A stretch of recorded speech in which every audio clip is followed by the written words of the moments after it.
We're on the road, and that means our usual weekend roundup of everything in the world of cleaner, greener, safer, and smarter vehicles is not happening. There also happens to be a pretty major event happening in Portland right now, which has resulted in the entire studio having no power whatsoever. So even if I was in Portland right now, you wouldn't be getting a regular edition of 10. We are in San Diego ahead of the Fully Charged Live Shows exhibition, which takes place tomorrow and Sunday. So if you're in the area and you're watching this on the Saturday, come down and say hello, because we've got swag and everything else. If you are watching elsewhere in the world, well, this is just a very brief roundup into the world of what's been going on this week in electric vehicles and clean technology and everything else. I'm Nikki Gordon-Bloomfield. I'm Kate Walton-Elliott. And we're going to go through some of the stories that have caught our eye this week. It's going to be completely unscripted.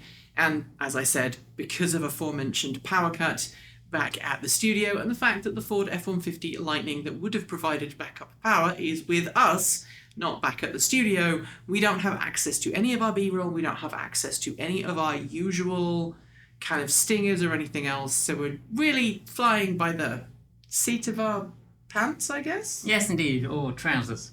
Yes, is it American trousers or is it pants American style or British style? I don't know. Good question. Anyway, on with the news. So we have to start with the fact that Electrify America has done something truly mind-blowing. They've taken some time to invest in their network, which is something we've been complaining about for a while. Right, so we've been making lots of trips lately, long-distance trips. We've been going long distances across America, and Electrify America's reliability has been getting worse and worse and worse. It's not something that just we have been experiencing. Kyle O'Connor from Out of Spec Motoring, he's been having issues. There have been other YouTubers who've also had issues, other journalists who've had issues, and so Electrify America has come up with a perfect solution. Yes. Stickers. They are rebranding the names given to Electrify America's charging levels. So you have hyperfast and ultra-fast, and I'm sure this cost a lot of money. Yes, I'm sure it did. They don't seem to have a sticker for doesn't work. No, and in fact, we were stopping yesterday at a charging station on our way down to San Diego. We were filming in LA yesterday, and we ended up in San Diego in the afternoon, ahead of going to an event at Aptera, which hopefully you guys will see a video from maybe on Sunday, maybe on Monday, depending on how quickly we can edit it out on the road. And 2 charging stations were working. You might think 2 isn't too bad because, there's 4 units. It'll be 50%. Yeah. Except this was 2 units out of about 10. Weird. Yeah. It wasn't fun going between all the units to find one that worked. But, we can't criticise Electrify America completely because on the way down, on Tuesday, we got a message with 10 minutes warning that they were going to turn off the app. Something was going to happen to the app. It was going to be updated, and therefore the app might not work properly. But then it started to free vend. So our trip down here has been paid for by Electrify America. They gave us free electricity because their network was being updated in the middle of the day, 1 day after a national holiday here in the US. 1 day after a national holiday and before an event in San Diego where they're keynoting. So, yeah. Oh well. So, other exciting news this week. Mercedes and Rivian sitting in a tree. Yes. KISS-ING. Indeed. In Europe, Mercedes-Benz and Rivian are going to get together and have a commercial vehicle baby. Yeah. This is really, really incredible news because Mercedes Sprinter vans are the mainstay of European delivery. And I think that it's going to be good news for commercial vehicles. If you're watching this in America, you might be going, what's the big deal about vans? Vans are very much like pickup trucks are here in North America. Yeah. They are used for everything. They're used for work delivery vehicles. They're used for getting supplies to building sites. They're basically the equivalent of a pickup because in Europe it rains all the time. Yeah, and you can keep all your tools locked in the back without buying extra stuff other than a lock. So it's quite an important acquisition. Unfortunately, we don't have a lot of time to go into it right now. But I think, hey, Mercedes-Benz is going to benefit where Ford didn't, maybe? Yeah. I think that's a good thing. All right, you have one that you want to discuss. So Jeep, they have revealed some electric cars coming up. No, electric SUVs. Electric SUVs, yeah. Avenger, Recon, and the Wagoneer are the three that I remember. And I think that has been down to dramatic competition, threatened competition from Ford. We know Ford is working on an electric crossover. Yeah. We know Ford is working on an electric SUV. And if you think about it, the F-150 Lightning could very easily become a full-size SUV. Because it's a body-on-frame chassis, as many full-size SUVs still are. Yeah. They could just turn that into an SUV. And I think Jeep has realised that the writing is on the wall. Of course, it's part of the Stellantis group, and Stellantis has been really, really pushing EVs lately. Even though Carlos Tavares, the CEO of Stellantis, is like, bad things. Yeah, they're too expensive. But the other thing that they're probably benefiting from is the acquisition of the European companies in Stellantis, which had a lot more electric experience than Jeep did. That's true. Although, obviously, Carlos Tavares was in Europe, but rather than in and everything else. Talking about European off-roaders, Volkswagen has just unveiled a vehicle called the ID Extreme, which is an off-road kind of concept vehicle. It's the ID4 GTX on steroids, and it's for making it is just a concept right now. I expect we might see this in some overland races in the future. Volkswagen seems to be pushing that envelope, which is exactly what Volkswagen hinted at the beginning it would do. Yeah. Like a very boring, very functional, very almost perfunctory set of vehicles that weren't exciting. We didn't find them particularly exciting. But then make a performance version later down the line. That's a smart move because it gets more people buying EVs, and we go from there. Obviously, Volkswagen's benefiting from some of its sibling brands, Audi and Porsche, both of which have got a lot of experience in high-performance EVs. Yeah, and to be fair, those vehicles are well suited to people transitioning from gas to electric. They are a much more tractable set of vehicles that people are likely to feel comfortable. What's next? So, talking concepts, Renault, they have unveiled the Renault 4 SUV concept. I'm sorry, stop there. I know it's another SUV, I'm sorry. No. You cannot call... Those two names do not belong together. Renault 4 and SUV do not belong together. Yeah. So this is going to be unveiled at the Paris Auto Show. It's sibling to the Renault 5, which they're bringing back as well. The Renault 5 EV looks like the original Renault 5. Yeah. I'm okay with that, even though it really is a bit of a crossover. But Renault 4 was designed as effectively a utilitarian rural transport vehicle that could, do the same kind of things as the Citroën de Cheveux. It's like the same kind of get in it, cross do a ploughed stuff. field. Yeah. And I don't know. I had a soft spot for the Renault 4. Oh, yeah. So But it's SUVs everywhere.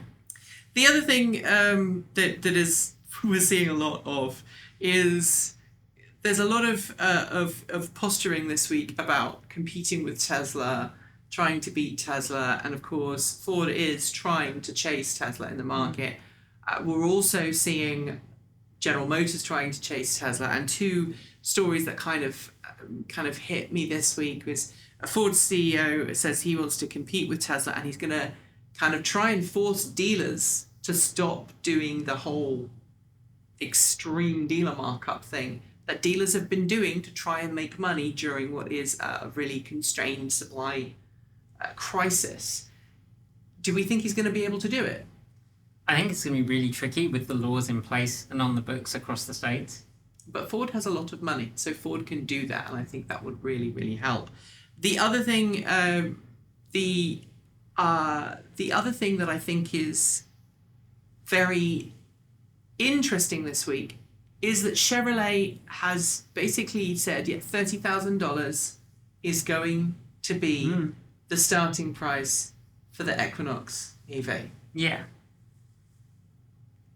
that means the Bolt's dead. It does. It makes it much more likely. I mean, we knew that the Bolt line was likely to come to an end because it's based on their previous battery technology. And this is another nail in the coffin. Mm-hmm. The fact they haven't updated the charging in it and they just cut the price. It makes it harder and harder to sell that bit. So the Equinox EV, they want to sell it. I'm just trying to find the press release for this now because I read it earlier on. The Equinox EV is going to be $30,000 US. GM is kind of reiterated this week. We want to sell it for $30,000.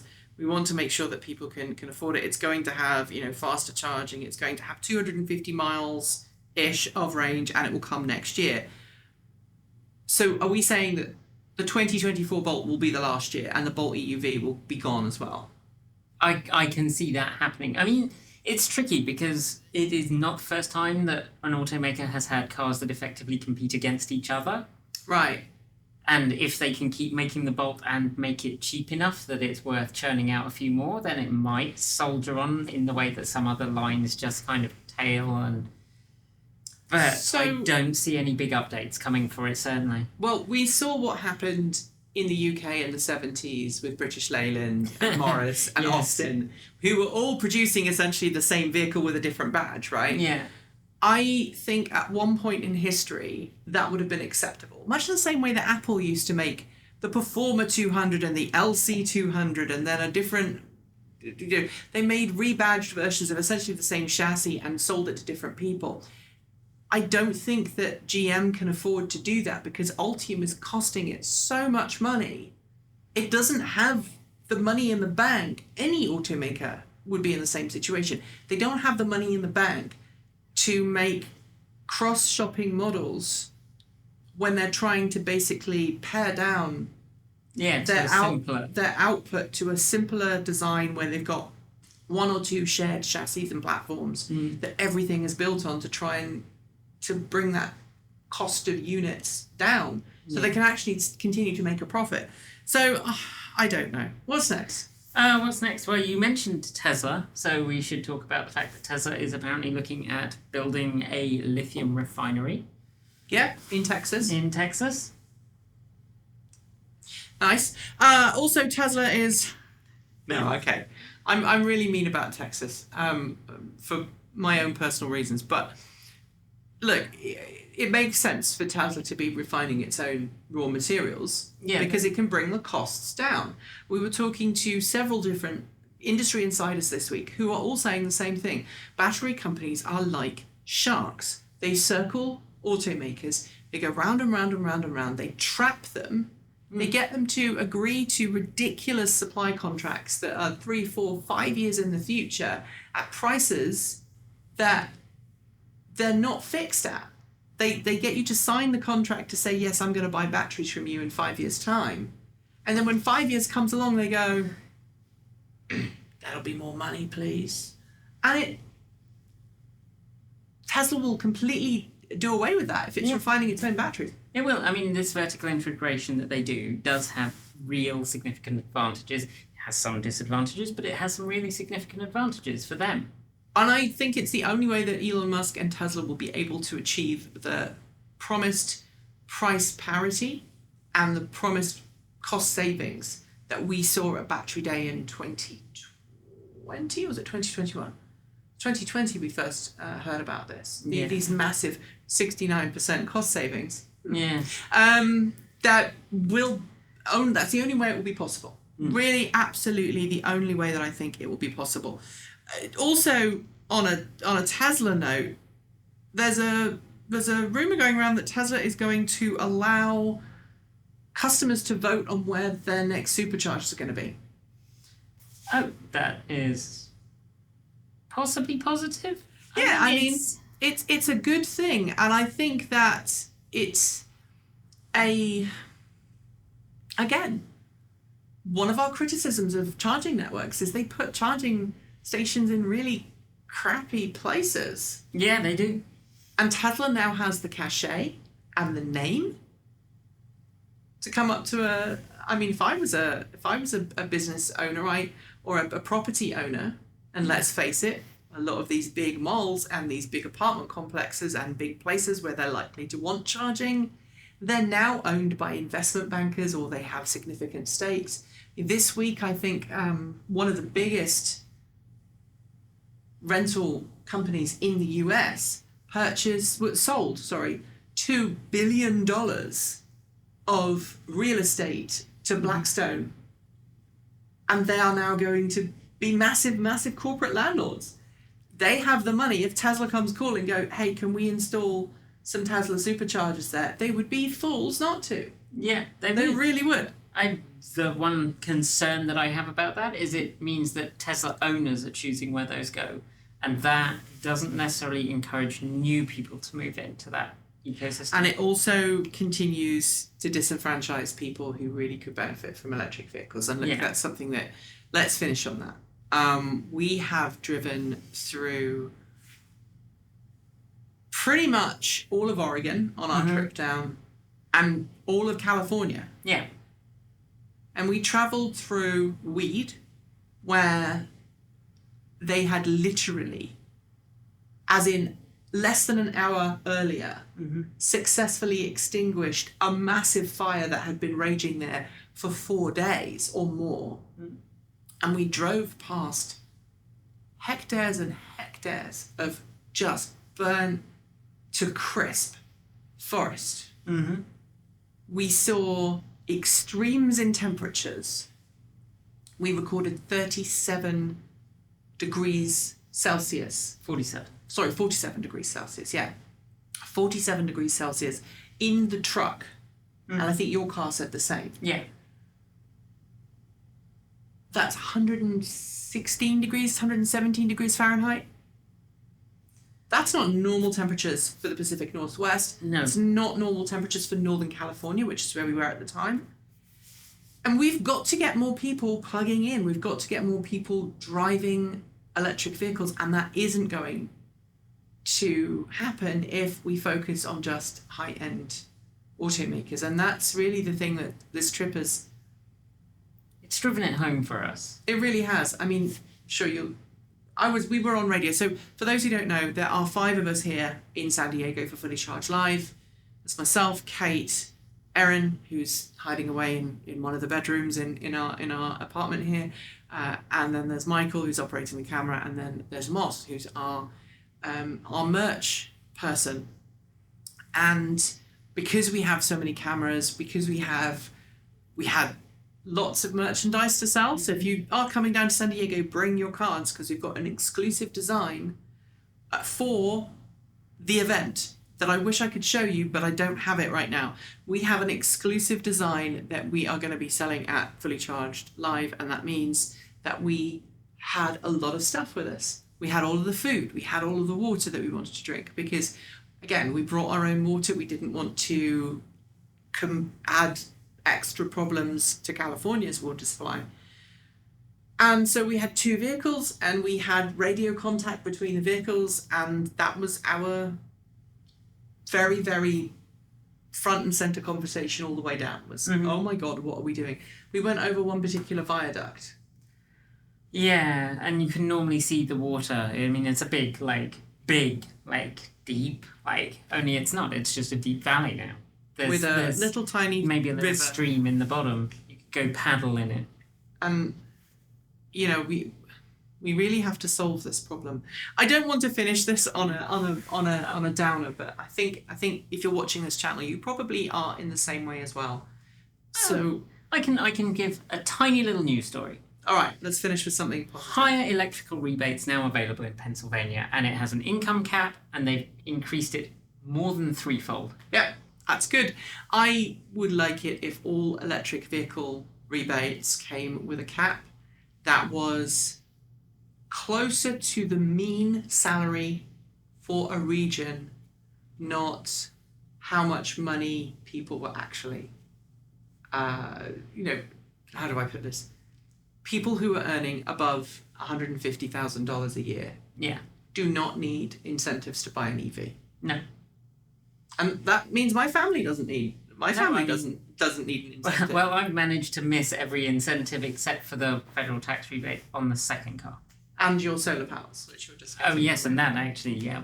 But what I'm saying is, cars, we don't need people who are in a good job and a good salary to be able to get it. If you've got two adults in the family and they've both got good jobs, we shouldn't need to be incentivizing. But if they are people who are in a job where the median salary, they are close to the median salary, they are the people who really need help to electrify. Because those are the ones who had no choice when gas was $5 or $6 a gallon. And I know there's a lot of people who get very upset about us saying that, but good on Pennsylvania for increasing it. And good on you for watching at home. I hope that you enjoyed this. There are a whole ton of stories that we didn't get to cover. I know we have tried not to ramble, and I hope that you will come and say hello at Fully Charged in San Diego this weekend, if you are in fact down here. If not, you know what? Have an amazing weekend. We will be back next week with our usual content. We have filmed so much. I don't think I'm going to have to make a video in front of a camera other than car reviews for like the next 2 months. Which is quite nice. Yeah. And hopefully you'll see me starting to become a little bit slimmer. Because I've been losing weight and I've lost 10 pounds. So go me. So normally Kate doesn't help me with our Sunday news roundup show, but obviously we're in the same place at the same time. Normal service will be resumed next week, don't worry. And in the meantime, if you haven't already, please make sure that you subscribed to this channel and also hit the bell to make sure that you're told when a next video from this channel goes live. And of course, if you haven't already, why not consider switching to Aotearoa's only 100% zero carbon certified renewable electricity company? It is super easy to do so. And Kate, it feels good, doesn't it? Powering your home from renewably generated electricity. It absolutely does. I love the fact it's 100% renewable. Your house is just about to get solar panels. I have solar panels. We both buy all of our electricity from renewable sources, like EcoTEC. Unfortunately, we don't live in Aotearoa, but you guys should definitely switch. Thanks for joining me. I'm Nikki Gordon-Bloomfield. I'm Kate Walton-Elliott. Ka kite. See you next time.